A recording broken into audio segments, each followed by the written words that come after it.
Quiet on the set. Here we go. 5, 4, 3, 2, 1.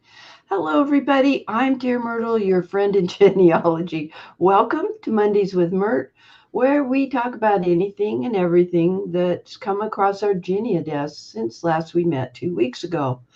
And we have a guest speaker today. We'll be visiting and find out a little bit more about a map in the Austria-Hungarian Empire area, place where the boundaries changed a lot. So we have a special guest who will be joining us shortly. All right, let's pull the panelists up on the screen.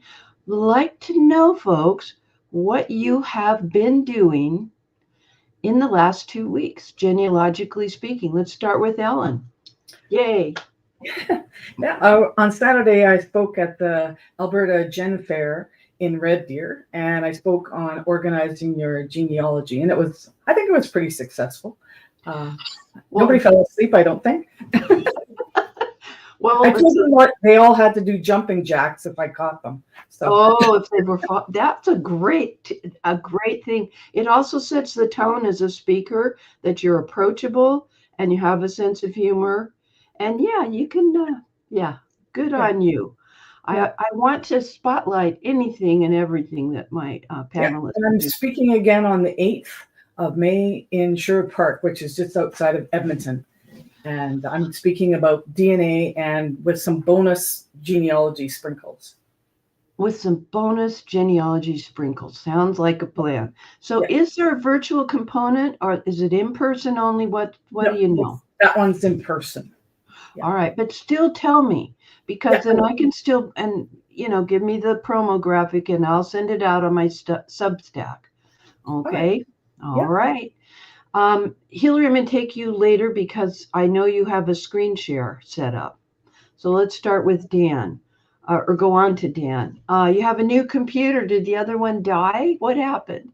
No, thankfully it was just an upgrade. It wasn't a rush situation. It was very planned, and it seems to be going pretty smooth. So. And you're coming through loud and clear. Anything else you've done genealogically speaking in the last 2 weeks?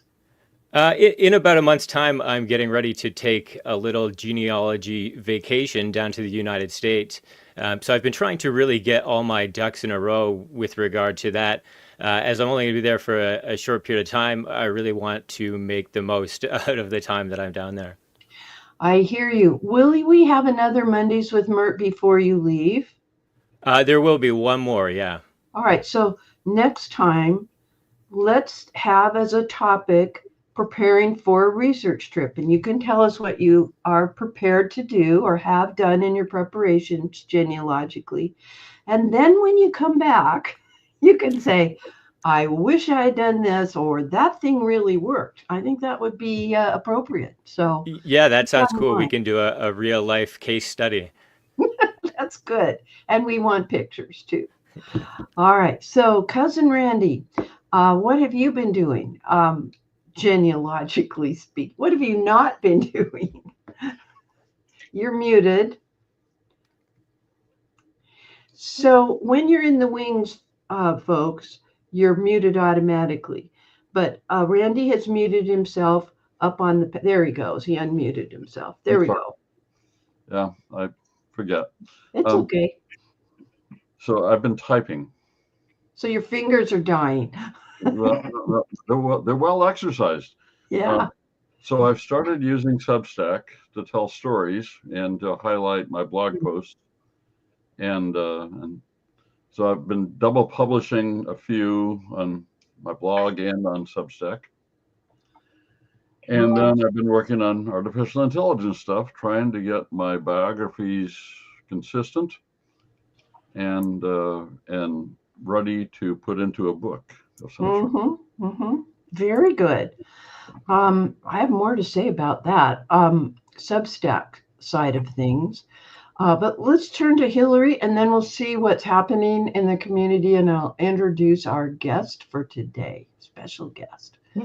Hillary, I think that you would like to share your screen. So let me pull it up. There you go. You went to a conference.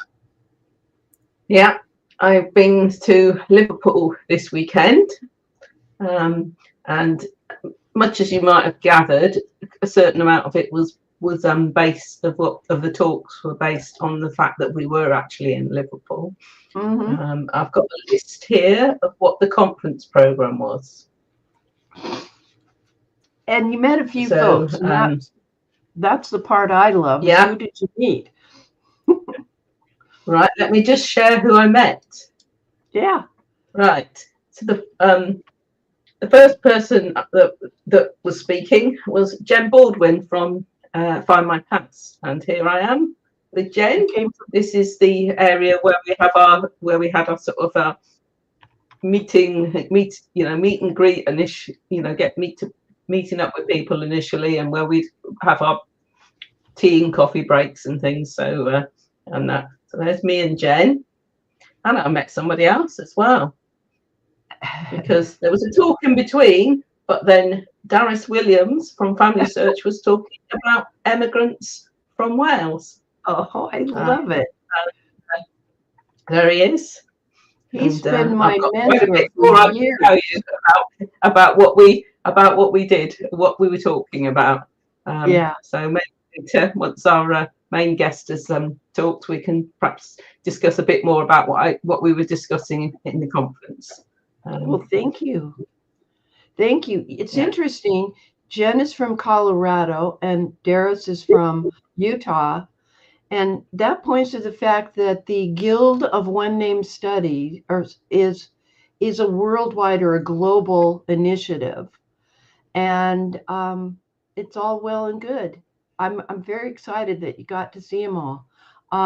Thank you for sharing. And also you're on Substack. And this is a thing that's occurring. Thank you very much. All right, let me pull back and pull up some comments here. Sherry, our panelist who always works the YouTube side, keeps you guys in line. I know how rough it gets over there. She did a presentation on the full text search at Family Search for the Iowa Genealogical Society. That's big doings. Good on you, Sherry. Very good. All right, let's see what's happening in the community. Presentation by Paula with the Stanley County about using Pinterest, eBay, podcasts, and YouTube. Wow, that's interesting. And Betty Lou says it's always good to hear about personal experience. Hi, Tony Proctor, our guy in Ireland. That was you who waved at 30,000 feet when you flew over me from Hawaii on your way home. Now I understand. Okay. Paula had a short trip to North Carolina to sit in the library for 2 days and meet with the society. That, I like when we have a chance to speak and visit a different locale. If we can go a day early and find out where's the Family Search Center, where's the local archive, city archives, courthouse, whatever, and to hear what people are doing in that area. Kind of cool. Hi, Miriam. Good to see you. I'm looking forward to next week resuming our writing Tuesday evenings parallel play. Hi, Lynn Tenney. And there's my friend John and people from Ohio. Linda, I would be interested to hear if you're going to go to the National Genealogical Society Conference. It's just across the border and down a bit in Kentucky. There is Janet sitting outside. Gosh, it's a little misty here. We do not know how warm it's going to get today. And Barbara from Project Ken is here. Currently 52, that's what we've got right now. So Berkeley, California is about the same as Guaymas Island, Washington. Hi, Kathleen. Another note from our Gwenny. And congrats to Daniel Loftus on your Substack lesson. Now, Daniel's one of our erstwhile panelists. He is on a break right now, but he's going to college still. And so we love it whenever we hear what he's doing and when he's able to spend time. Randy, would you share the link to the Family Tree webinar presentation that Daniel did about Substack? It's available free through the 30th. Remember, at Family Tree webinars, it's the presentations are usually, depending on the contract, but most frequently available for 5 days after that event. Maybe it's 7 days. Somebody correct me on that, I'm sure. Hi, Karen, and hi, Bev, just up the way from me. Looks like we've got a good bunch of folks out there today. Thank you for tuning in. All right, so Hillary's my co-host. And so Hillary, if you could bring up my guest speaker, I will move everyone else to the wings. And we are going to have a very interesting discussion.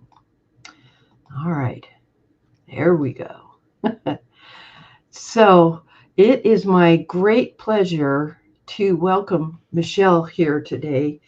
You are an accredited genealogist, and that is different from a CG. An AG is awarded by the ICAP Gen people. Mm-hmm. What's the full name for ICAP Gen? International. Oh, that's okay. I didn't mean to put you on the spot. It's the other credentialing organization that's recognized here in the United States, but has folks from all over the world who are accredited, and it's very specific to locality for some people. And I'm asking you, are you accredited in the area that we're going to be speaking about today, or is this your personal obsession to know more? Well, I'm currently accredited in Mid-Atlantic region. Yes. I am not accredited in Poland or Southeast Poland, whatever the new, because they have kind of cut up Poland from a whole. But I am working on accreditation in that area. So hopefully later this year, I will be able to add a second region to my accreditation profile. Well, I think it's wonderful. One of the reasons that I invited Michelle to join us today is she just published this past week a workbook, 40-page workbook on this topic. And let me pull up your shared screen and share it with everybody. And apparently Hillary's still screen sharing. So there we go. Okay. All right. So I can't even say half the words here. Which is half the battle. But we want to find out about that part of the Austria-Hungarian Empire as to how the boundaries changed. And in just a second, let me mention, folks, the accreditation that we're talking about with where Michelle starts the jumping off. We all had ancestors that those of us that are U.S. based, unless we are indigenous, we had people that came from somewhere else. And her people came from Eastern Europe, from these places that I cannot pronounce. And so it's natural that she needed to become accredited in those Atlantic states because that's where people tended to land. Except for some direct routes to Texas of German people and a few other exceptions, of course. And so, and that's really part of the challenge for you as a researcher of this area, is finding the documents here that indicate specifically where overseas to be looking. Correct. But when I asked you to come today, it was specifically show us something about the boundary changes. So sure, we can understand. Take it away. Okay, so the Königreich Galizien in German, because it was an Austrian crown land, Galicia in the Austria-Hungarian Empire, primarily in the Austrian Empire portion, not the Kingdom of Hungary portion. Today, that territory, so this is where the confusion begins, is that territory in lime green that you're seeing is split between two countries. Well, thank goodness it's only two, could be more. But it's split between Southeast Poland and Western Ukraine. And it has a very interesting history where, the borders weren't always the same over its 150 years in existence. So, when we go from, when I shared this list in my presentations, all my students, their eyes glaze over and and have that exact reaction. But I just want to say, maps are great because all of those bullet points are shown here in a map form. So your interest is drawn into the map by, well, what's this portion in dark blue versus this portion in, an olive kind of green versus the lime green off to the side. It has that same information of land changes and swaps and additions and subtractions, but it's not a bulleted list. By the time you get to the third one, your eyes are like, okay, I can't take anymore. I know. When you showed us that list in the green room as your PowerPoint, I was like, oh, yes, and this is much easier to take. Exactly. And understanding the political jurisdictions as they change over time affects where it is you're going to be looking for surviving records. Correct. And I'm especially worried about the part that's in the western part of Ukraine.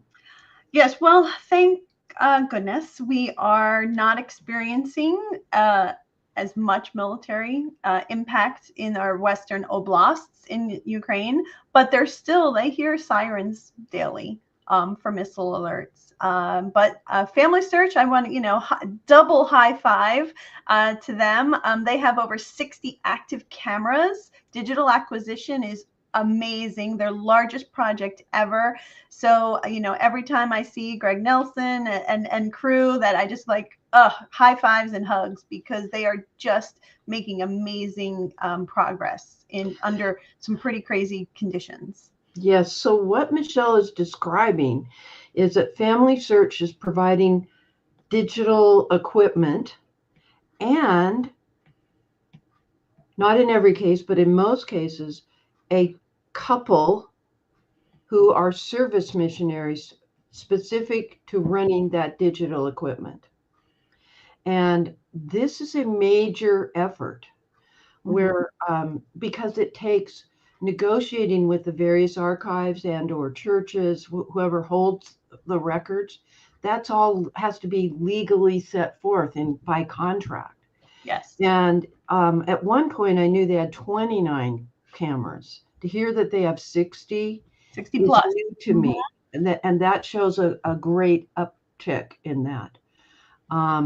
Bravo. Yes. Yeah. So today, as you were talking about the archives piece of things, we're looking at this historic territory, which is split between two modern successor countries. And, one of the maps that really kind of gives us an idea of how big the empire was and how many successor countries that we may have to deal with, depending on where you're from within the empire, is this one. This is a distribution of races map that, not only Galicia way up in the corner, but we also have Austria proper. You have Upper and Lower Austria. You have Slovenia. You have Croatia. You have Hungary. You have Romania today. So, and then there's Slovakia and Czechia in there. So there's a lot of successor territory for one empire. So using the map to make sure you're in the right neighborhood is always a great thing. Yeah. And this one is great because it just gives you, the distribution of, ethnicities throughout. So, you hear the Austrian Empire, it wasn't just German-speaking Austrians. There were so many more people. And this map is very revealing for old Myrt here, because I tended to think it was closer in and there than it is. Yes. I thought it right backed up to Bohemia and just above Bosnia. I didn't realize Hungary went that far east. Yes, the old Kingdom of Hungary, the pre-19 border was a very large piece of territory. Hungary, technically, modern Hungary or the Kingdom of Hungary, had the most land loss post World War I, as opposed to the Austrian Empire's territories. Hungary actually lost more land than the other areas, which is kind of, interesting when you're counting square meters or hectares, and doing that on that side of the pond. Well, this is particularly helping Gwen to see this map. She's researching in Croatia for her husband's family. Mm-hmm. Yeah.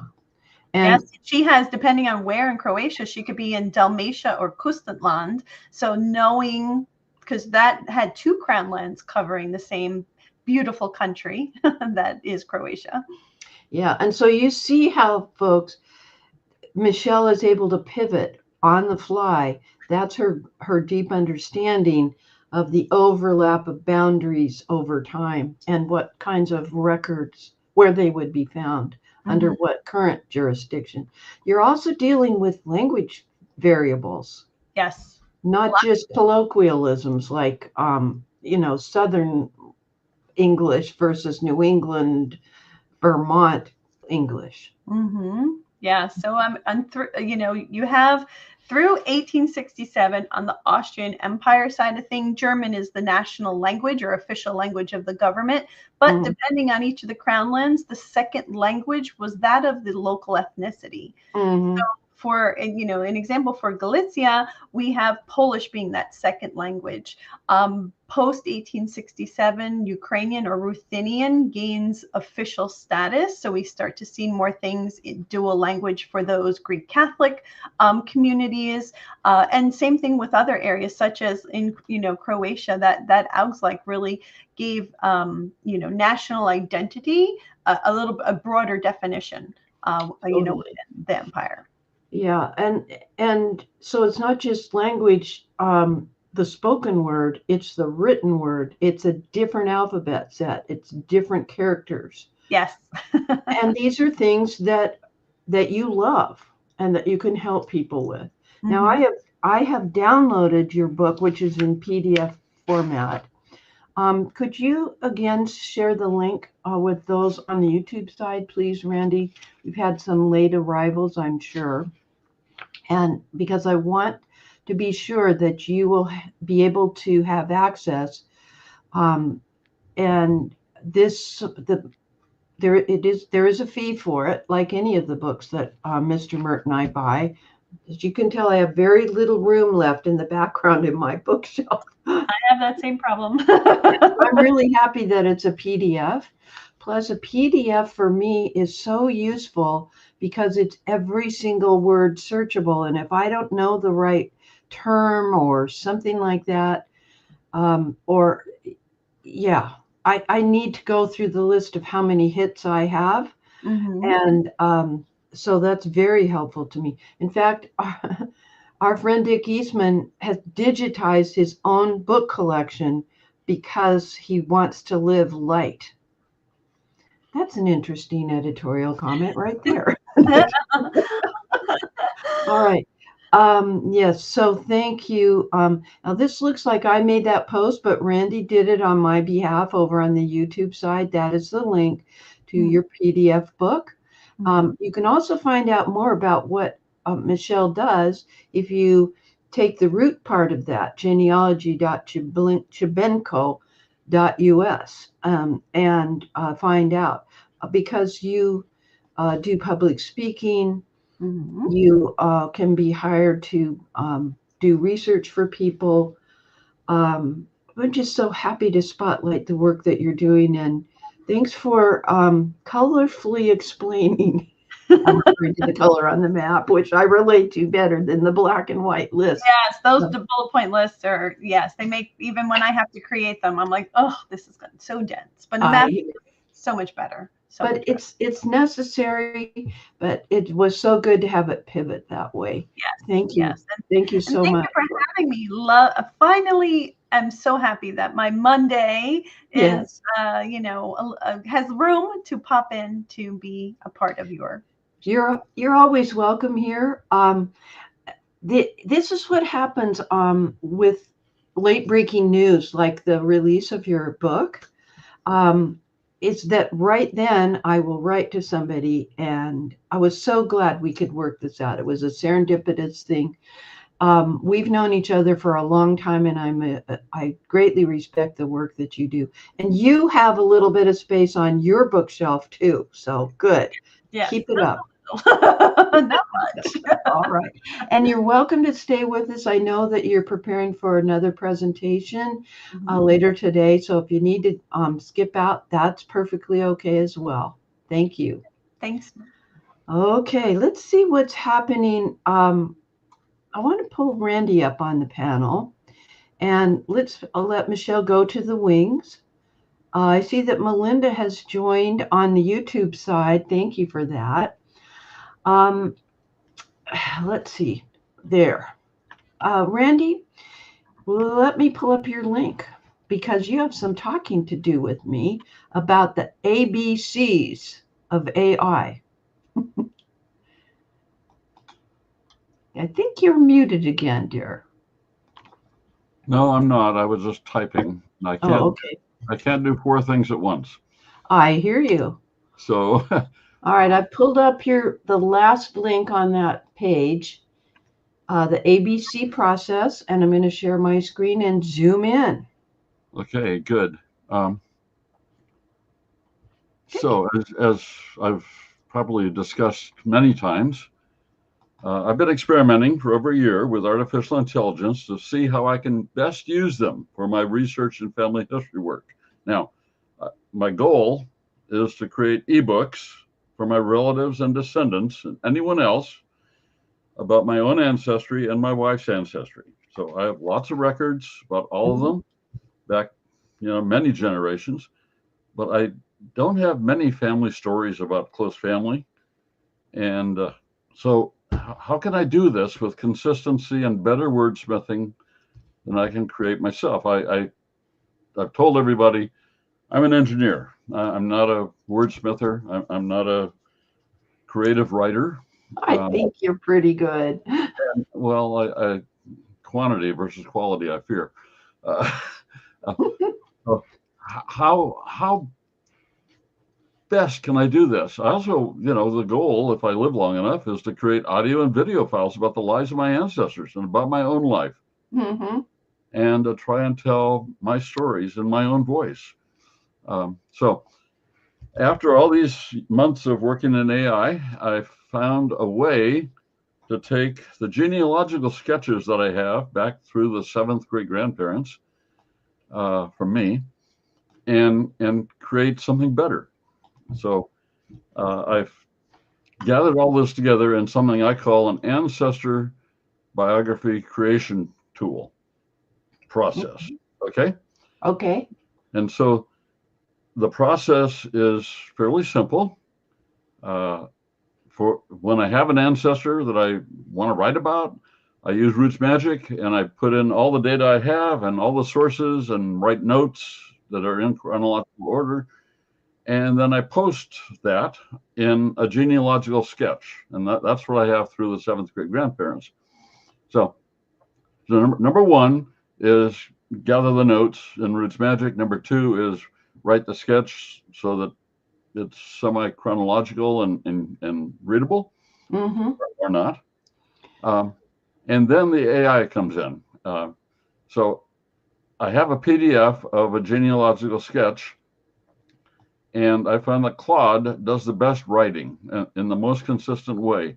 And so I can use Claude, and usually it's 3.7 Sonnet, the free tool, and I use a prompt. that says, you're an expert genealogist. Please create a draft biography from the attached file, including parents, siblings, spouses, and children with birth and death dates and places, summarize life events, and add historical facts as appropriate, but do not add or embellish any extra genealogical details. Use section headings so that it separates it into some sort of chronological. Ooh, that's a good one. Expand the information into each section to add more details. And the tone should be casual and suitable for family members. You know, The non-genealogists, yeah. I don't want all the details. Okay, I don't want no sources. They don't care. Yeah. Okay? But it's all based on sources. And then with all that, it gives me, I don't know, 1,000 words, something like that. Mhm. And I have to request Claude to expand each paragraph for more information in most cases. And so it does. And now it's, 1,500 words, 2,000 words, whatever. And so I copy all that in a word processing file and save it in my computer and go from there. Now, I'm not done because, again, I'm not a creative writer. I can't write poems. I can't write song lyrics, but ChatGPT and Claude and Grok and Gemini all can write a poem and song lyrics much better than I can. And so I upload the genealogical sketch and say, please create a poem and song lyrics to commemorate this person's life. And it does. And so I usually have 4 or 5 I can pick from. I pick the best one for a poem. I pick the best one for song lyrics. I put the song lyrics that I choose into suno.com, which can take the lyrics in a custom song and sing it. Wow. And I can tell it what I want. Okay. Do I want Americana? Do I want rap? Do I want pop? Whatever. I can tell it what voice do I want. I want a male voice, female voice, etc. Mm-hmm. And so I post all those in one blog post, but I'm not done. Now, Google Notebook LM came up, and I was able to attach the genealogical sketch, and it creates a briefing document. It's very insightful. It creates a timeline with a cast of characters. What? Yes. It's amazing. And then it offers chat questions, and so I usually ask for those answers too. And then based on all that, it creates an audio overview, which is a podcast in about 8 to 20 minutes in a WAV file. But I can only create 3 audio interviews each day. Because it's a free version. Because it's free, yeah. And Gemini, Google Gemini now, Flash, their AI chatbot, AI podcasts also. So same tool. And so I can download the audio overview and put it in a podcast computer file folder. Okay. And then I use TurboScribe now to digitize that audio file. So the audio overview file from Notebook LM goes into TurboScribe, and then wow. So you get the word for word transcription. I got a word for word transcription. Occasionally it misinterprets something, but that's for the podcast. Okay. And then lastly, I can create family images. So I often use a prompt, especially with ChatGPT 4, but sometimes with Gemini or Grok or Copilot. Yeah. We create a photorealistic image that fits one period or situation of a family story. And so I save those images also. So I got a file folder for artificial intelligence that is burgeoning with all these things. Gosh. And trying to keep it up. So I've done all that through my second great grandparents. I'm working one by one in the third great grandparents now to do all these things. And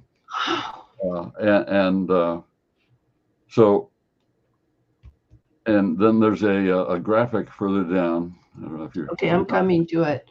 Yeah. I was just sharing this link. Go a little further. I wanted to get a graphic, and so I asked ChatGPT and a number of others to do one. And this is the best one that they came up with. There's no lines between the different Oh, these illustrate your steps that you're doing. Yeah. So I've mapped those out on paper, but I haven't put it into this yet. Mm-hmm. So I know how they're all related. And so from this, now I'm creating a biography. And so Wow. so This is worth, guys, this is worth printing this out. I mean, he explained the logic of what he used in the blog post, but then be sure to print this if you'd like to do even half of what Randy's doing. And also, did you notice, folks, how he gave his initial prompt and telling him not to add too much, and then and he refined it with a subsequent prompt, and then going to these many additional tools. This should be laminated, Randy. This is very good. well, I need something to do with my time, you know. Whoops, I lost it. Okay, that's me. So I've just put in the chat the link to a typical ABC biography. Okay. Okay. Oh, we want to see the actual. Okay. And so this is the result. And okay, let me pull this up. That's not the right one. I got it now, I think. Okay, good. I'm sorry. That was me. Okay. So this was a week ago. I'm doing 2 of these a week now. I figure I'll be through the second grades by September, October, and can start on the third grades. And I'll have the songs and stuff for the third grades probably by about the same time. So, and then I'll be done with really biographies. So that's incredible. And so this process is called using artificial intelligence in the ancestor biography creation process. This is a name that you've coined. That's what we just went through. Yeah. As we just went through, and now we're looking at, and is this the correct one? This is actual biography of number 10, Thomas Richmond sometimes. Oh, from Wiltshire. We know that place. We've heard you speak of that. It's very good. Okay. So I try to bring everything that I just listed in the creation process into this one blog post about one person. Okay. So here I can not only add the created biography, but also pictures. This looks like your grandson. I have pictures of, I have a few pictures of Thomas. I don't have a lot. Yeah. I have pictures of the whole family. A couple of those. And about his parents' family. Okay. So I have, I have decent coverage on the Richmonds after they came to America. Yes. I have one picture from before they came to America. So then the expanded biography goes through all this. This is what Claude created. Here's the categories. I've edited it lightly. Okay. I found that I didn't have a lot about siblings in my my sketches, so I add those sometimes when I have to. And so you can see it does sections. It does his early life. He was from England, and then they immigrated. His father came first. His mother brought the children a year later. I can't imagine that, you know. He was just 8 years old when he came. He had the young children. His mother had young children with her, an infant even. You know, 3, 4, 7, and Thomas 8, and so, unbelievable. Is this the part where, in parentheses, where at the beginning of this sentence that was AI, and you added the parentheses? Indeed, he came on the 1855. Is that where you edited? I think so. Yeah. Okay, cool. I don't have to edit much. It does this much better than I can. You know, it's organized and it does it for the long ones. It does it in 20 seconds. Yeah, it's just amazing. For work I've done over 35 years. Yeah. So, but that work that you've done for 35 years of bringing all this information into your Roots Magic database. Now, in your Roots Magic, you had it print a narrative report on the individual, I and do. that's what it was that you gave to ChatGPT, Claude. No, what I've been feeding Claude with my genealogical sketches, which are based on your sketches that you've already published out of the notes in Roots Magic that I've written. Yeah. So something interesting is happening here, folks. Initially, Randy's posts are what our friend Bill West, may rest in peace, it's called cousin bait, and so that he has written profiles about his 52 ancestors. Then he went through by generations to flesh out more. And now he's doing it again, but using AI. So that means his blog, Geneamusings, is becoming the de facto expert on the Seaver family.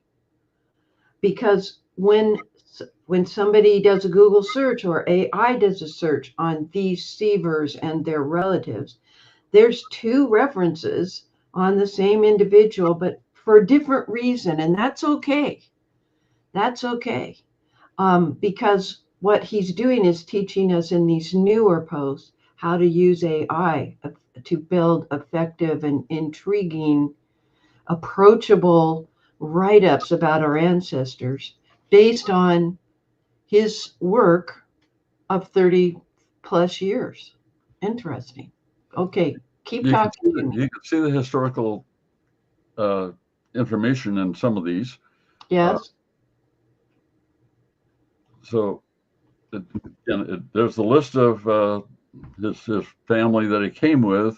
Oh, yes. And then further down, there is marriage and family life. So he marries in 1868 to Juliet White, who is actually a descendant from Peregrine White and William White of the Mayflower. Oh my gosh, yes. So this is one of my Mayflower connections, my father's side. And I didn't write that. Their marriage ceremony, likely a simple affair, typical of working class couples of the era, etc., is Claude. It's interpretation based on information that they have pre-trained. Yes. And it's very good with historical information like this. It's extremely good. The other chat bots are okay, but Claude is extremely good. Claude is very okay. That's intriguing. The best writer of the bunch is what everybody says. So I agree with that. And so now here's the family. Now, my family will care about some of this. Okay, they'll try to identify who is their child that helped create them. Other people interested in the Richmond family will care because they're descendant from all these people. I got 20 or 30 through lines on the Richmonds. Wow. Because they had a big family, which is nice. Yeah. So, and I have some pictures for all these folks. So, and then it goes into Thomas worked in his textile career. He ended up being an overseer of a mill. Yes. After being a weaver and a carder and things like this. And I've written a blog post about weaving and carding and overseeing. What those are, yeah. In the past months or so. And then daily life, and again, here's this isn't mine, this is Claude, gathering information, and daily life in the Richmond household would have revolved around Thomas's work schedule at the mills. Juliet's constant domestic labor managing a household of 11. Oh. and without benefit of microwave. Yeah. Yeah. But they didn't have those. Yeah. They didn't have gas heaters. They didn't have, a super grocery store on the corner. Yeah. they grew it and they bartered it, and then they bought it if they had to. And they were deeply involved in the church. Thomas was, in the Episcopal Church, and Julia played piano and was an organ, played organ, and was a choir director. And Thomas was a choir director once they moved up to Massachusetts, etc. So music was a big part of their life, and here is a paragraph about that. Yes, and about their hardships and about strong family values. And the children, they lost a young boy early. I saw, and 3 adult children passed before Thomas died. Yeah. And 2 before Julia died.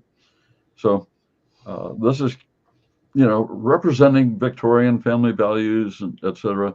And there's the family in about 1895 in a yard in Leominster, Massachusetts.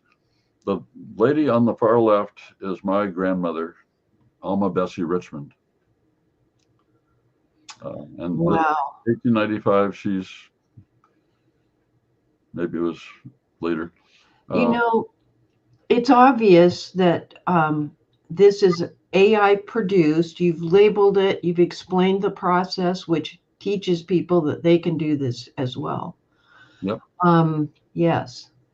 Had I seen only this photo, and I would have labeled the photo, but it's not necessary because you've been showing how you've used AI through the whole process. But other descendants may not have it. Exactly. Yes, you're lucky that you have it. And then here's more about his career. More about his career. We can go, pass but through. It's like, and we're only we're like 25% of the way through on this, guys. Becoming a citizen, later years, legacy. Things about his estate, the administration of his estate, and the $700 bond posted by the administrator. Remember, an executor was appointed in a will by the person who passed away. But where there is no executor, the court must appoint an administrator to figure out who he owed money to, who the decedent is owed money, and what his assets are, and who all the heirs could possibly be. I put the probate records, a summary of the land records, and things like that in my genealogical sketches, which I've used to create this. Yes, so that's how it got the detail, and so it condenses it, it summarizes it, and people would be interested in this. Perhaps, what did my guy get? Yeah, when you do Amanuensis Monday, you transcribe a document word for word. Yep. And it's using the parlance of that era, the abbreviations, etc. And it's much easier for the non-genealogist to read a paragraph. They like narrative presentation of information with photos, preferably, which you're lucky to have, and how it was distributed. Whereas genealogists want to know about who got what percentage of what, because that indicates whether or not, if the grandchildren are inheriting each one 1/5 of 1/3 of the estate. That means there were 3, and their mother or father was one of those 3 that would have inherited, but that person had passed away, and there were 5 in that group of siblings that got the 1/5 of the 1/3 portion. Sorry, I'm rambling, but anyway, but I can't see anyone other than Charlie, your grandson, when he's about 50 or 60, caring about things like 1/5 of 1/3. Yeah. Oh golly. Yeah, it's okay. This is just. So that's the end of it. That there's more historical, then there's a summary. Mm-hmm. Here in the blog post now, I'm adding the poem and song lyrics that I did. The Weaver's Journey is what it was called, and a link to the song if I have one. Mm-hmm. and then the audio overview. And so you can listen to the podcast all out of this blog post and get more insights. And so that's the typical. Here's the poem on this guy. From Hilperton's field in 48, young Thomas Richmond drew his first sweet breath, where James and Hannah blessed their firstborn fate. Yep, I'm no poet either, but it looks like Claude's and all of these are doing a wonderful job. Well, anything more you want to say? This is just incredible work you're describing. I think we'll save the creative fiction for next time. Okay. All right. Sounds like a plan. Sounds like a plan. All right. Let me see what's going on in the community side. Thank you, Randy. Oh, a little nod to what happened last time we met. Have you felt any aftershocks of that earthquake that we all witnessed? We were ready. I thought you were fainting in your chair. Have you felt any aftershocks? No, I haven't. No. Good. That's good. Anyway. Oh, and I wanted to just mention something. I know that somebody wanted an email, and we don't share people's email. We share our own email if we elect to, because of right to privacy and spam and stuff like that. There's John Tyler from Ireland. Okay. And let's see what else we have here. I think that's about it. Oh no, there's a lot here. Gwen says they had a 4.0 aftershock, but she's closer to that epicenter. And let's see. Yeah, let's pull the panelists up on the, if you would pull them up, Hillary, and I'll quit screen sharing. Yeah, let's get everyone up here because Ellen has a good point. I mean, I know right now, Ellen, that you're working on doing your presentations. And I also know that you work closely helping people organize their photos using forever.com. Right. How real, I mean, you've heard and we've seen over the weeks what Randy has been doing with AI. Right. But I agree with you. What he's doing is wonderful because he's not just accomplishing it, but he's explaining the process. First of all, I don't know when Randy sleeps. I don't know either. But I mean, this is, doable, and because that's the thing, you end up with so much stuff, I call it, that sometimes you wonder, how am I going to bring this all together rather than handing just the boxes of stuff to your children? You want it in a book form, and then this is perfect, right? Yeah. And you want it in video form, if possible. So right. You're for that, Ellen, and I follow that quite closely. No, I think that this is a great, I'm going to be trying this next week. I always find so many things to do after this show. That's the trouble with it, isn't it?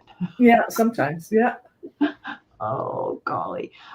Dan, you're also very good at helping people with your genealogy assistant apps. And this is what we need, is more of this kind of support. Yours is on the research side. And yeah, my background is in productivity. So anywhere that you can save a few minutes or make a task a little easier, that's my focus. Mm-hmm. Sounds good. Hillary, do you want to tell me your thought? First of all, it would be overwhelming if you didn't see specifically what tools he's using step by step, an ABC 1, 2, 3. I love that. I really think we should do some fundraising and sell, maybe put it on Amazon and sell that ABCs of AI biography. That that schematic that you had them create. Randy will make a book this afternoon. Yeah, that'll be a job. Well, he has until September to get through all of his generations. I mean, not all of his generations. I'm thinking of the how-to book, though. Yeah, we need a how-to book, Randy. It's all good. Oh, all right. Yeah. We had a talk at the conference that was sort of how they thought AI might impact on genealogy. The first bit was really introducing people to make sure everybody had a sort of some basic understanding how AI came to be, you know, how the development and how. So it was quite well done by somebody who is the person who runs the name and place website. So he had quite a good background and explained a bit how they did. You know, there were plans to try and do something like AI way back, but obviously there wasn't the means to do it properly. And the only reason it's really taken off now is because there's enough computing power and there's enough information out there for the AI to actually be able to work on, to actually be able to work in the first place. So, yeah. I think. Go ahead. Yeah, I'd also like to share some other things about my conference. When, I'm sorry, I didn't mean to cut you off. No, but I do want to. But I'd like to do another screen share with something. You get it set up, and I just want to mention to the folks who are listening, Randy, you're getting some feedback, some traction. Yes, a how-to in a book. Some people like to do that, and when I do it from a book, I use a smaller than this sticky note. I use a little sticky note, and I move my sticky note to the step I'm working on the side, because invariably Mr. Myrt needs something, or the cat wants to go outside, or whatever it is. And so I know where I am when I come back to it. What's significant too, folks, we're not ready to share yet. Let's see. There we go. Is that the tools he's using are free. And the limitation he had was, remember on one of them, he could only do 3 a day, one of those little components. I think that's tolerable. He's supposed to be walking more and not sitting in that chair so long. So maybe that's a good thing. I, on the other hand, have a ChatGPT Pro account, and over on Perplexity I have a Pro account, and I'm about ready to not have a Pro account in either venue because I don't use it enough. I mean, I'm using it daily, especially Perplexity. When I'm at this computer, it's like my second hand. It's like my assistant over there. And and when I need to figure out a word and a phrase and change my tone, I know I'm too stiff and I have to work at trying to be friendly. I use that to help me. And then I don't usually end up word for word what it says, but it prompts me to think of what I really want to say, the way I really want to say it. You know how sometimes you get so caught up with the ideas in your head that it's hard to organize it. And anyway, okay, Dan, I would like you to get ready to share your screen, and we'll talk about your work. And I want to get through all these comments. We're going to take Hillary next after I get through the comments, then you. So that gives you some time. Just don't share your screen yet. Okay. So let's see. Monique is saying, could you talk about posting, cross-posting or double posting between Substack and your blog? I wish you would do that now. Just mention that, because that's a good strategy. I just put in the chat. I usually write the post in Blogger because it has a better editor. Okay. I like using color. I like using bold and unbold. and Substack, I haven't figured out how to do that yet. But then once I have it in Blogger, I can copy it into even a text file and then upload that to Substack. Mm-hmm. So anything you do in Blogger may have some formatting attached to it. It's like websites to Blogger. It has formatting attached to it, and so consequently, it may not come across in Substack, which is really a simple text editor at this point. Mm-hmm. You can use bold. I haven't found color yet, and maybe our friend Barbara at Project Kin can mention that when next we meet with her. I don't use the app to compose. I use the website to compose on Substack. But the concept of having, I mean, you've got 19, how many, is it 19 years? You just celebrated 19 years on Blogger. He doesn't want to move all that over. He's very comfortable with that. And at the very least, what a person can do with a Substack account, he'll come on Facebook and put a link and the photo that points people to his 19 years worth of work. Well, he can do the same thing on Substack. Yeah. However, but Substack is story featured. Okay. The goal for most genealogists on Substack isn't pure genealogy, it's telling stories. And so I've started at least a weekly, and oftentimes more than weekly, a Randy's Memories post based on something I wrote back in 2009. Today's is about day one of Grandpa Camp in 2009. I remember that. And not many of our listeners, readers here were reading my blog in 2009. So I thought, I'll tell it again, So, and so I posted that yesterday on Substack. I'm posting it today on my blog. Yeah.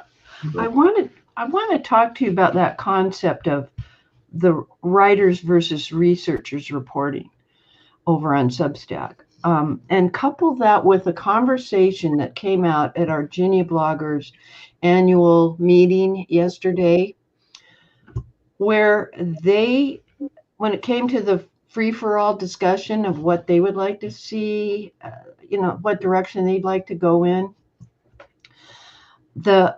and these are bloggers like Carol Petranik and J. Paul Hawthorne, and they do a variety of things that talk about the specifics of the research they're doing.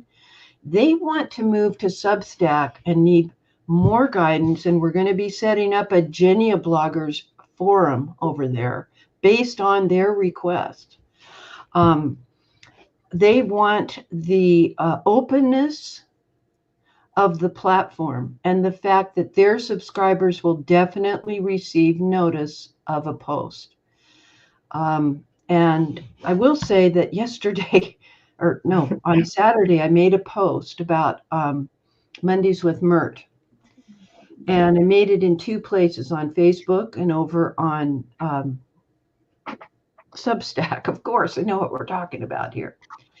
And everyone on I have a couple hundred subscribers thus far on Substack. I get feedback immediately, and I look at it periodically in the days following. Everyone got it. When I went to look at my post in the DearMYRTLE private group of 6,000 some odd subscribers that I have there, I noticed that a little over 150, I think it was 186 people had seen it. That doesn't mean that they commented. I always get more comments over on Substack. So I decided that in order to level it up and to support that post in the DearMYRTLE group on Facebook, that I'd use the @everyone. And I had to get a screenshot of it on my phone because it said, and I'm going to read it again so I'm accurate, because it was unbelievable what I was told. As I was starting to add the tag at everyone, it said, some members might receive notifications. Drop the phone. That's really bad. So if what we're looking for, and this is what our Genia bloggers, the traditional bloggers, I think what we have is the writers that are on Substack that you tend to know, Randy, and that you're referring to, are those creative writers who have an interest in genealogy at varying levels, like we're at varying levels of research. And then what Genia Bloggers group has are mostly dedicated researchers who describe a document they just found. I'm seeing that over on Substack. The more I subscribe, the more stacks I subscribe to. I hope I said that right. And Barbara at Project Kid says, yay, Randy's memories, fun stuff. Yeah. So don't give up on Substack as far as, or think that it's only high, no, I was going to say highbrow, and I don't mean that because it kind of sounds uppity, but more professional writers. Yes, they're gifted writers and are influencing my writing. And hopefully my research will also be a benefit to them and expand their horizons a little. Paula says, my Facebook is overwhelmed with unwanted groups.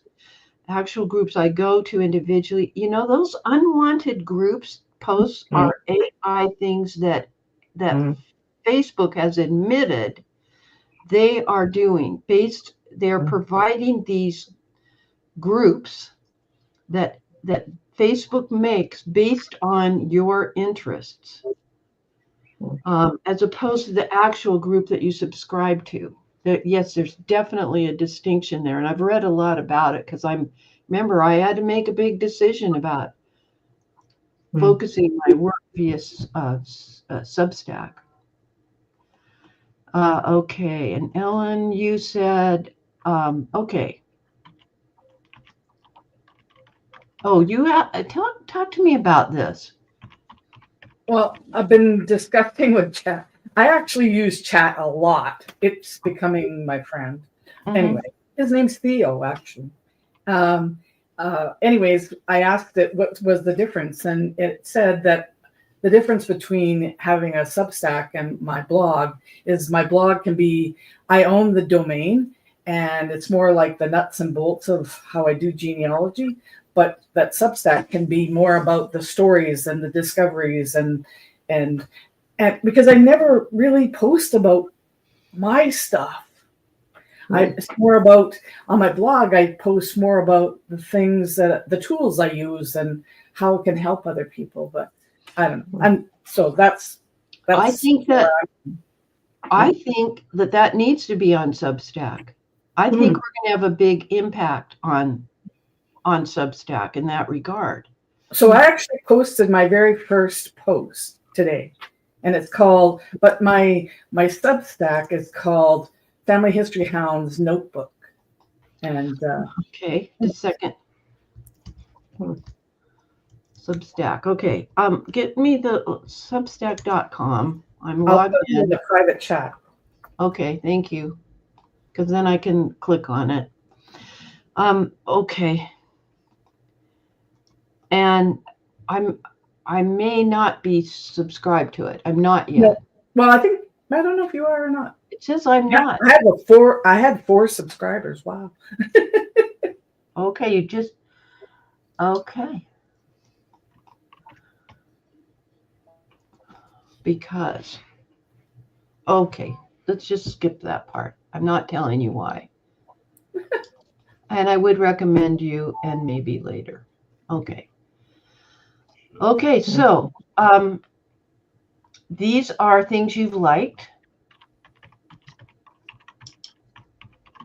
And Canadian citizenship, count a forensic organization, but this makes sense. three main, and this was Oh, I something can't see. Keith wrote. Remember Roots Tech years ago when it was really techy, and then Family Search wanted to have the family history writers come in, and half of the genealogy, well, not genealogy, half of the people were upset because they wanted just straight genealogy research versus the writing, and it has to meld. It has to be. I don't want just the facts. I want the story behind the birth date and the death date. I want to know what's in that dash. It's all about the dash. Randy's showing that. But it is okay to also be stacking, to be writing about things that are the tools that you use. I mean, wasn't that appropriate in Randy's? Yes. Mm-hmm. There's room for everything. All right, where am I? I think I've, let's see. Okay, this is from Barbara, Project Kin.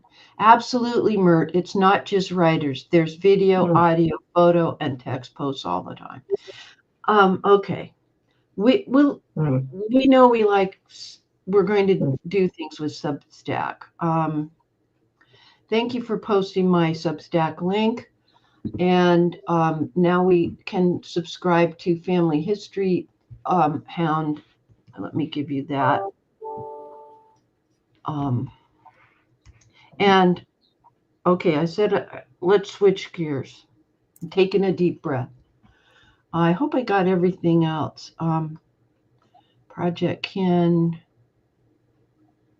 All right, I think we're pretty much caught up with. There's a lot happening, and I'm very excited about this discussion. But we're going to pivot to Hillary because I cut her off rudely, and I apologize. So go ahead. Let's have you share your screen. I'll stop sharing mine. And okay. Okay, and talk to me about. Okay, you were going to mention. You're going to have to zoom way in because that's just text and we can't see it. Yeah, I've highlighted on there. I've highlighted Family Search Genealogies. Yes. The talk. This was a pre-conference chat talk given by somebody called Ariel who works for Family Search. Now she's got Polish ancestry, so she didn't share her ancestry. She was talking about somebody else, and I'm going to just change to another tab. She was talking about her colleague's family, who was this Joseph Cox. Mm-hmm. And when this Joseph Cox appeared on the screen, I thought, this is my husband's family. I know this person. Yeah. Oh, cool. And I do actually have a family connection with this. My husband's family. We worked out how we were connected. So I am now in contact with her colleague through Family Search. We are connected through the Family Search family tree. And we've shared contact details so we can sort of share things.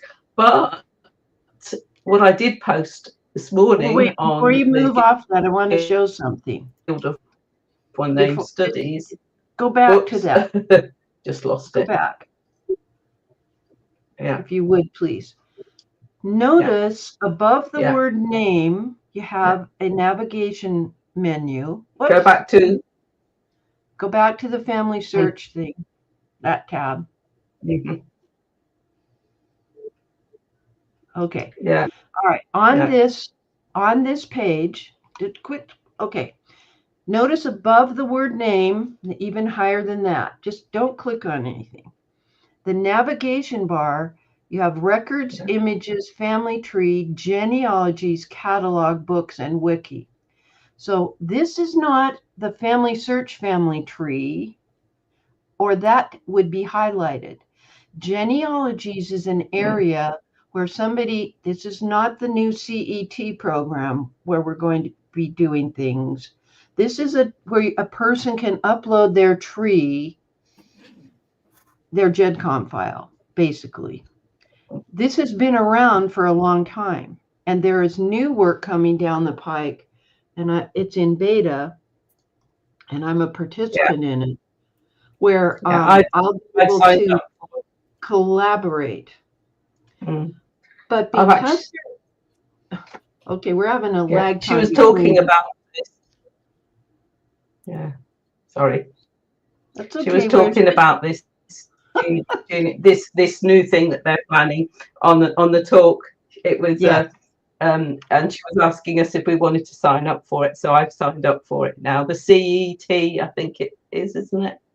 It's CET collaborative, a collaborative trees thing where you can actually you've got control over it, but you can have somebody to collaborate with you on that but they're limited to what they can do if you're still in control, sort of thing. You're still in control. Here's the thing I want to mention. Think of these trees as static trees, meaning they're there, separate from the big tree where people can come in and merge your people. And remember how they killed off my Uncle Jack for years, and because they merged him with another person named Jack. And eventually, once we get out of beta, this collaborative tree option that I hope you did sign up for, because it'll be interesting to see what you use. Gwen says she got accepted to CET, and yeah, but the family search genealogies, you can upload a GEDCOM. Anyone can see them. They just aren't under the family tree. They're distinct trees uploaded by somebody, and you'll see on the side, on the right side, there's a way to communicate with that person. Okay, move your mouse over to the right of that, way over to the right, off of that pop-up, way off. See, now click, just get back to the main. It's hard to do it. Just click there where you are. Oh. Okay, so that entry, the way that you can communicate, you can see it and you can communicate with the person using the buttons on the right. Thank you for highlighting that. View possible tree matches. And what's the other icon there? Just view genealogy details. These are much underutilized. Thank you. Okay, go on. Sorry. Yeah, this morning I posted on. Okay, I posted on Facebook about the Liverpool conference, and saying if you saw the presentation by her, then you know what that I've got a connection, and I've actually found that one of the descendants of the Joseph actually married a Rosalind, which is my one name study. So we're connected not only by the fact that my husband got the Cox family, but the Rosalind would be a connection as well. So doubly connected there, which I couldn't believe. I can't believe it. It really was. Fellow researchers, no wonder you had to beg before I'd let you tell this wonderful story. I apologize, because this is a big moment. Very cool. Very cool. Yeah. Ellen, would you put your link?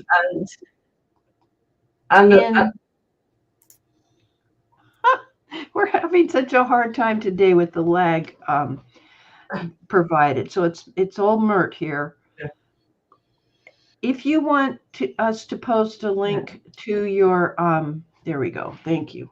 I will now put this YouTube link up because this genealogy section, there's the link to Ellen's YouTube video. I love that picture of you two.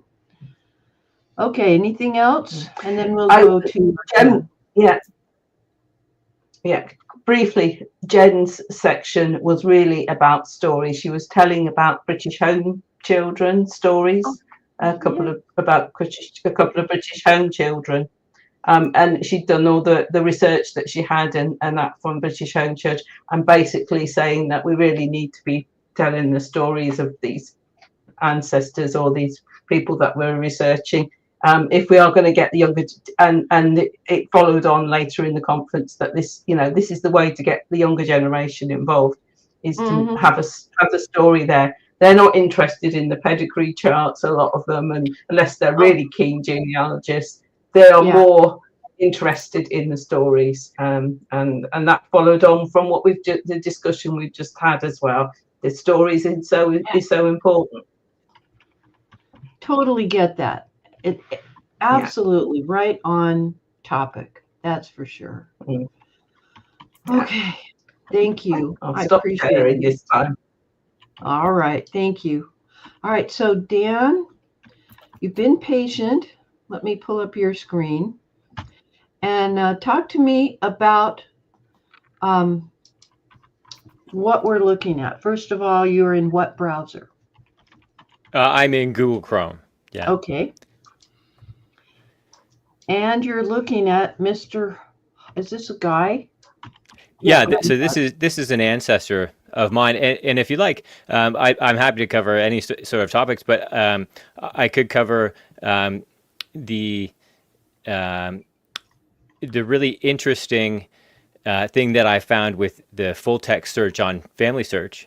Okay, good. Apparently, this is what Mondays with Myrt's about. It goes where it goes, even though I was prepared with the backup, which I always am, the conversation goes where it goes. So let's talk about full text search, because that's what's pinging and exciting for you at the moment. Yeah, so this is an ancestor of mine. His name is Percifer Pierce Hawk. He was born here in Ontario, and he lived most of his life not far from where I am now, here in Waterloo. And if you can see on his birth, he was born here in Ontario, but his death place is in Miami County, Kansas, in the United States, in a village called Paola. I had to look up the pronunciation of that, as there's a few ways I think you could go with that one. And that's quite unusual. What I knew about Pierce was that he was on the 1861 census here in Canada. Mm-hmm.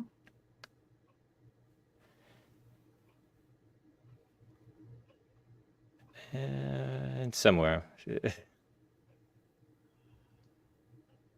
It's got all the information on birth of his siblings and things. So your view of his timeline is very detailed. Oh, you can't see the right tab, actually. Share this tab instead. Now you should be able to see what I'm actually looking at. And this is the 1861 census of Canada. Gosh, that handwriting is decipherable. This is awesome. And here's his entry here. Pierce Hawk with his wife, Janet, and their son, John William. Yeah. Louisa. So that was one of the last records that I had of Pierce. But in 1870, his wife, Janet, died. And this is a grave at the cemetery in Hawksville, named after Pierce and his brothers, just 10 kilometers from where I am speaking to you today.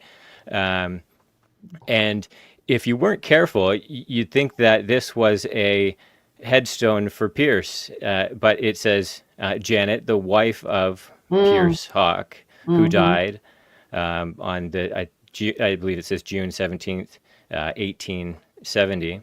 And she was only 52. That's really quite young, in my opinion. Yeah, very. And this is really kind of the last record that anybody had of Pierce. His wife died in 1870 here in Ontario, and he just kind of dropped off the map like in England, we have our census is on the 1 year. So he was in the 1861 census, but try as I might for years and years, I couldn't find him in the 1871 census after the death of his wife. And I'd kind of resigned to just not knowing about what had happened to Pierce. And really, it's something that I wouldn't have been able to find without full text search. And I was playing around on full text search. I'll switch my tab a bit here. And what I was doing was searching by name. And I was searching for names that I thought were particular enough that they would be easily identifiable. So Louisa Emmeline Hawke is kind of a unique name, in my opinion. So it's not a John Smith type name. Finding references to that name in particular would be helpful in knowing that I'm on the right track. So I'd run a search for Louisa, who was Pierce's daughter. And I was scrolling through the stuff, looking at the names until I came across one. Lawson Hawke, Elizabeth Wynne, and Louisa Emmeline Hawke. Yeah. And I thought, well, Lawson Hawke, I know who that is. That's actually appended. It's John Lawson Hawke, and Elizabeth Wynne, which is somebody that I know. These are people that I've researched in the past, and I saw Miami, Dominion of Kansas. Canada, yes, in the second line. All of that is ringing. Yeah, exactly. In Dominion of Canada in a Kansas record, and I thought, wow, that's unbelievable. What is this record? So I investigated it, and this is the entry here, and it's a power of attorney, and it's an unindexed record, so it wouldn't be indexed by family search in the regular record search. But we can see we've got the full text here, and this is a power of attorney between Walter Scott Hawke and William Henry Hawke, and it says they live in the town of Linwood, in the township of Wellesley, in the county of Waterloo, province of Ontario. And we can see it mentions Louisa Emmeline Hawke, and it actually continues on to the next page. And it's a lot of writing, and it's kind of not easy to read fast, but what it says generally is it's all of the people listed. So it listed Louisa and her siblings are sons and daughters of one Percifer Hawke, formerly of the said township of Wellesley. Yes. Latterly of the village of Paola in the state of Kansas in the United States. And they've made a power of attorney that grants Pierce's son, who's in the United States, there he is, who of the said Percifer Hawke, who died on or about the 31st day of January in the year of 1872 in Paola, Miami County, Kansas. And that was information to me to know exactly where he died, and that he went to Kansas after the death of his wife. It was so impactful to me because I had spent years with different microfilm records of deaths in Ontario for the period that I thought he could have lived until, searching with wild card characters because his name is Percifer Hawke. It's quite an unusual name. It's not going to be spelled right often. And to find this record with full text search on family search, and the fact that it actually successfully transcribed it so well that I was able to find Louisa Emmeline Hawke in this document was a really impactful thing. Yeah, awesome breakthrough. You know, it's not even remotely, I mean, you could imagine somebody just over the border, maybe into Minnesota or Ohio or Vermont, something like that. but you would never have guessed that. I don't know if this document explains that he came there because of a child living there, and I don't know why the child came. I don't understand the migration, but what an incredible document that would have. I can see why you want to talk about that rather than your research program apps that you've given us for Google Chrome. Thank you. We want to applaud that. I mean, we are all sitting in the research library with you now in the deep, dark rows of the Family Search Library. And we just heard you say yes. And we all can relate to that as genealogists. Great breakthrough. Thank you. Thank you for sharing. My pleasure. All right. Well, we're getting close to our time. Ellen's my timekeeper. I want to thank her for helping with that today. I also want to, let's remove that screen share. Thank you, Dan. I want to thank all of my panelists for being here today. Melinda and Sherry for being on the YouTube side. And what a great discussion we got to have with Michelle about dramatic and very frequent boundary changes for a place called Galicia. Just stuff we didn't actually always know and would need to know. And you can see that she can be a resource. Now, one of the things that I did not do during her episode, let me find the link to her, not her Facebook post. Yeah, her workbook. Let me bring this up before we go. This is her website, and I always try to take you. Let me share screen. I always try to take you to a new website to you so that you can get some brand recognition here. Cousin Russ and I always made it a point of, visiting a website, checking it out on our. Still have a second computer that I would use, that if it got compromised by a nefarious website,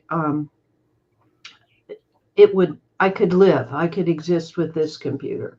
And so brand recognition is really important for me to provide to you, that this is a safe website. This is her research services, her speaking schedule, the type of courses and workshops that she teaches.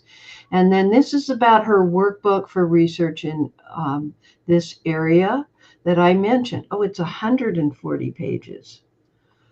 Wow. Well, I told you, I only just downloaded it. And I'm happy to have it. Anyway, let's share that link one more time.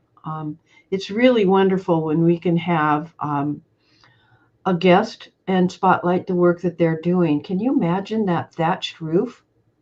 I don't think of thatched. I think of thatched roofs like in old England. I've seen them in Germany. I guess that was a thing they did. Who knew? Yeah. All right, folks. Well, it's getting to be about that time. I forgot. Did I do my announcement about book club for the recording? I need to explain what's happening with book club. Did I do it for the recording, or just in the green room? All right. So I think you said something, but I can't remember what. Yeah. Okay. So we're not having book club. I am planning to have book club in the future, but one of the things that's coming down the pike, and I'm not sure if it'll be released at NGS. There's little rumors from more than one source now, fairly reliable sources, that some new things are happening. And I don't want us to be spinning our wheels. So let's take a break and enjoy the next the next hour that you would have spent at book club doing research, maybe with full text search, or maybe using the new ABC plan that Randy has outlined for us. Maybe you want to print that diagram. Consider, if, like Randy's become an expert on the Seaver family and a few others, joining the Guild of One Name Studies that Hillary told us about. Of course, we all need to have Ellen come to our homes personally to help us get organize our files. Thanks so much, everybody, for selling. And Melinda, thanks for sharing that link with our workbook. I appreciate that.